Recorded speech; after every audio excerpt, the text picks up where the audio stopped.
Hey everybody, welcome back to Learning to Light. My name is Kevin Geary. Today I'm going to show you how to lighten the eyes or the iris using Photoshop's brush tool, just the paintbrush, using blend if mode on the layer styles panel. It's a really helpful way to do this naturally, so follow along.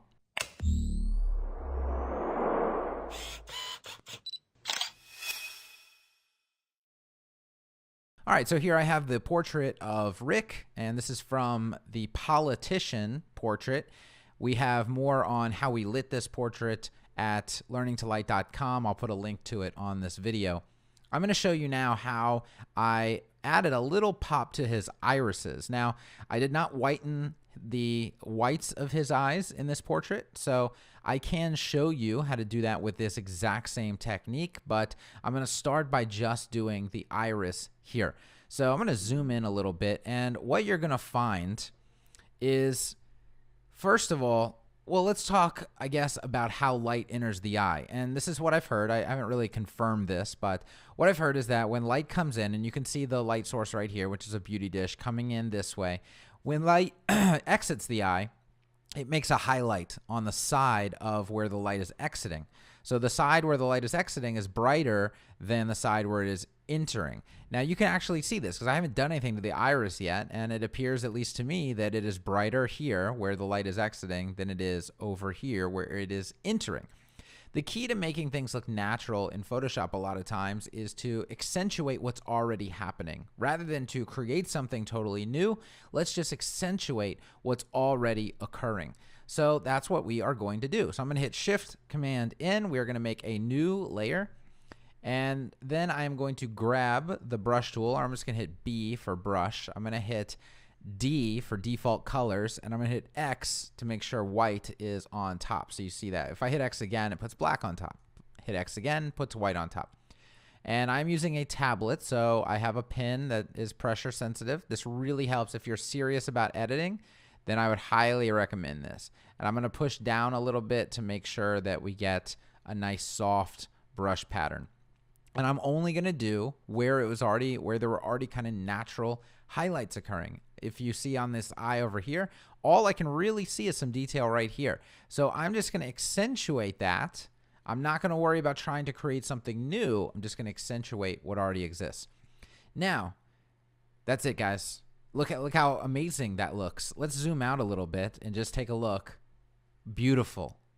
Okay, no, we're not actually done. Let's go in and create the effect that we intended to create. So I'm going to double click the layer. It's going to bring up the layer style dialog box. I'm going to use something called blend if. Now this is not just for this eye lightening technique. And by the way, I also want to reiterate, there's a lot of ways that you can brighten the eyes and the iris in Photoshop. This is just one of them. I happen to like it the best. It's one of my favorites. So that's the one that I typically go to most. And if you look down here, we have this blend if section. And I was about to say, this is not the only time where you use blend if. Once you know blend if exists, oh man, it helps editing, retouching, post-production so much. I use it for many, many, many different techniques. So what this does, what blend if does, is it tells Photoshop to hide what we just painted, either on the dark pixels or the light pixels. So if I choose underlying layer, so it's looking at all of these layers, which is good because there's no information on this layer except for what I just painted. So we wouldn't want to choose this layer because there's no other information there for Photoshop to get. So we're going to choose underlying layer. And if I slide this over, it is going to only apply the white to the lighter pixels. And you're going to see the darker pixels peek through because the white is not being applied. The paint that I put on there is not being applied to the darker pixels. Now, if I go all the way, it's just going to disappear altogether. This is a scale. You can see a gradient. So as I bring this over to the white section, well, it just disappears. Now, you also see as I slide this that it doesn't look very natural. That is not a good effect. At least I don't think.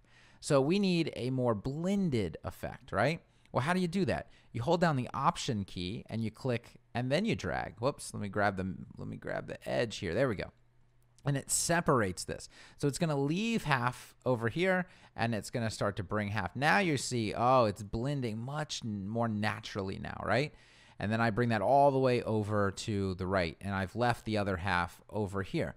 Now that still doesn't look great. Like if we zoom out, you can tell, all right, that's really fake, right? So let's zoom in. Well, what do we do if we can't do anything more with blend if, really? What else are we left with? Well, we have the layer opacity itself. So instead of having that full white, let me just take down the opacity. And opacity is going to allow the original information to show through the layer that we are adjusting the opacity on. Like if I took it all the way to 0, the effect would be gone completely. If I bring it up a little bit, then we have a little bit of the effect. In fact, we have 30% of the effect. I'm just going to type in 30 because I like round numbers, right? Now let me back out. Now let me turn that on and off.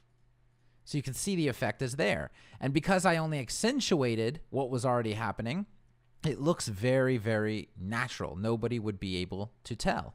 And it has a natural gradient still from light on the side where the light is exiting to dark, right? And I did that on this side as well. So if you watch that, his left eye, our right side, you can see that being accentuated. And again, it's also important if you want things to look natural to just make these subtle adjustments. Don't make crazy adjustments. Don't try to give him fake eyes or anything like that. Just stick with accentuating what is already there. Now let's say that the whites of his eyes were a little dark. This will happen sometimes on photos if it's not lit properly, or if you're dealing with natural light circumstances where you weren't able to manipulate the light correctly. Well, then we have to turn to Photoshop and bring it up a notch. So I'm going to make a new layer, and I am going to do the exact same technique. I'm going to paint white. I'm going to be careful not to, if you spill over the edge a little, it's not that big of a deal. So I'm going to bring this in as well. All right, so it doesn't have to be perfect, guys. We're going to double click this. We're going to do the exact same technique. Then we are going to hit OK, and we're going to start to bring down. You can see how quickly we did that, right? I'm going to bring this down to 30%, same as we did before. And I'm going to back out, and I'm going to see, is that natural?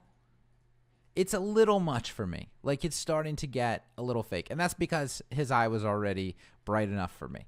So I'm going to turn it down to 20%. And let's go on and off. That's a little better. I can deal with that. That would look more natural. And of course, I would have to do the same thing with the other eye to make it natural as well. And in fact, I think we could actually go down to 15% here.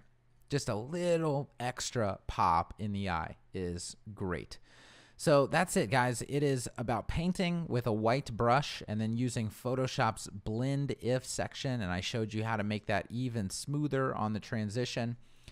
And you can also combine this with different blending modes as well. We don't have to using this technique, but if we were doing some other technique, we could even go in and use blending modes.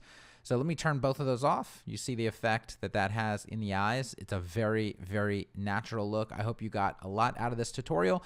There is going to be more to come, so definitely subscribe to our channel. You can check out all of the information about how we made this image over at learningtolight.com. I'll put a link up for that as well. And that is it. Have fun.